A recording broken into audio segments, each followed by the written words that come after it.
Dos,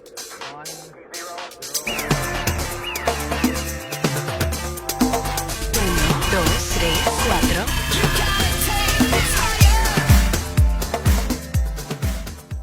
Friends, this is our latest edition of Stuck at Home, and we've been talking about things that you do when you get older.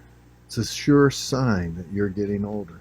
Well, let me just show you one of those things. You know, we've talked about saving things like all of those address stickers that you get from the nonprofit organizations that make you feel bad because they gave you a nickel plus those things. So you should be sending them back some money. And if you sent back money to every one of them that you ever got, you would be flat broke because they keep coming. And you may have 10,000 of those things, but you know, someday you're going to write enough letters to cover all those stickers that you got. God forbid you'd ever throw them away. The other thing that I want to show you is another collection that we tend to keep when we get older. You'll notice in this bag here, plastic sandwich bags. Oh yeah. Why pull out another plastic sandwich bag when you can keep this one and perhaps use it for something else? I mean, if it's not dirt, there's nothing in it. Gotta save those bags, and it might be a use for them. I've got a whole cupboard full of plastic bins that I have kept. You know, I like the old mixed nuts, and yep, keep the plastic bin. I mean, you never know, you might need it for, you know, nuts and bolts and screws or nails or something, even though you'll never use them because you're too old to do any of that anymore. You just got to hang on to these things because someday you might need them. You never know. After the Holocaust, whenever it comes, all those plastic bags are going to be of great value to me. Along with these books on the shelf, because when that EMT bomb goes off and there's no more electronics, hey, I'm still capable of studying. Even though nothing will be the same. You know how funny it gets when you get older. You just remember lacking something at some point in your life and thinking, you know, I don't want to go through that again. I'll just save this. Well, that's just the way it is when you get older.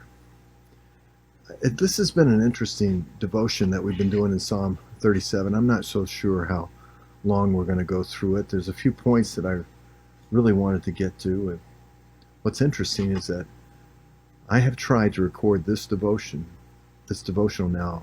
I think this is the fourth time.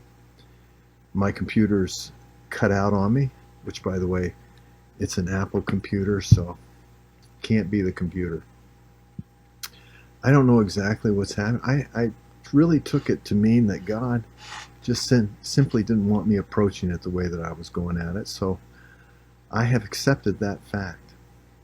And I just want to talk about one little word here and the concept that it presents for us in verse 7 of Psalm 37. Now, it's an interesting psalm because it speaks to us in so many ways.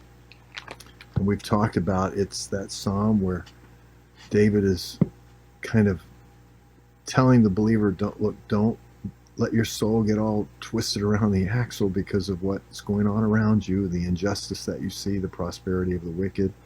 Don't get into a competition trying to, you know, outdo them, because God's not going to be pleased with them and he wouldn't be with you.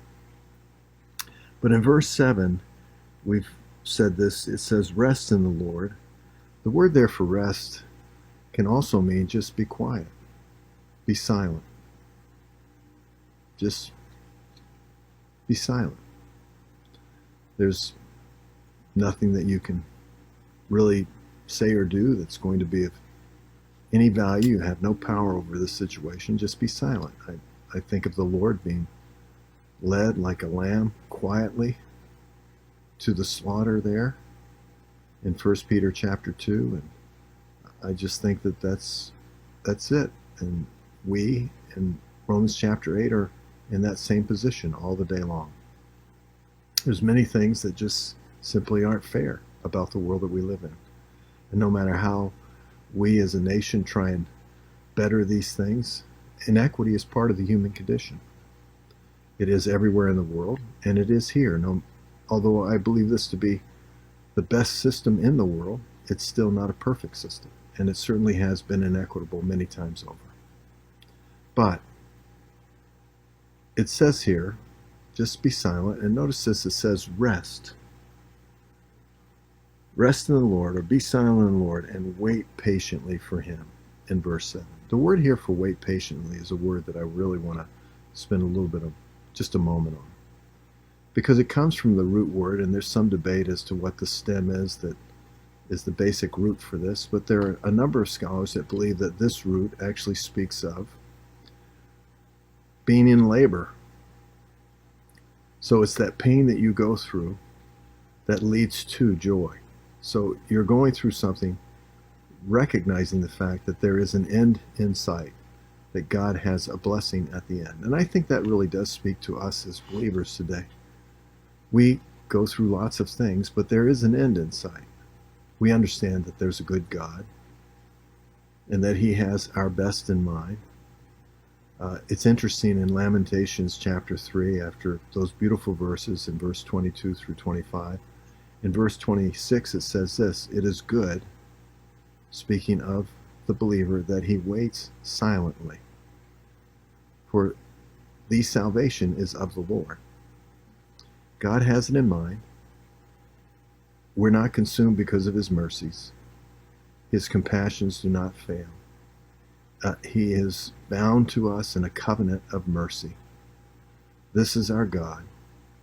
He will always be this for us, and he has an end in mind. And we, though we suffer here momentarily, as Paul said, the sufferings of this world in Romans 8 are not worthy to be compared to the glory that we'll experience in heaven. And perhaps this is what he meant in Philippians chapter 3, that I might experience, he says, there in verse 8 through 10, the fellowship of his suffering, so that I can also experience the resurrection, the power of his, and it's a different word there, the out-resurrection, meaning there's something that comes as a result of this suffering, a resurrection out of it. We're all in that boat in this life, whether we want to accept it or not. It's a part of our condition.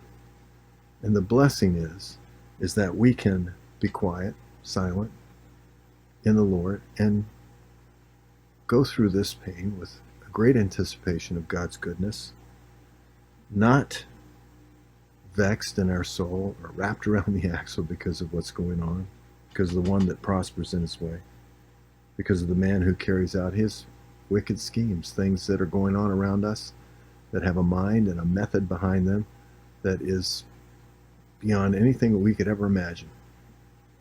God knows. God has a plan. And God has you and me in mind.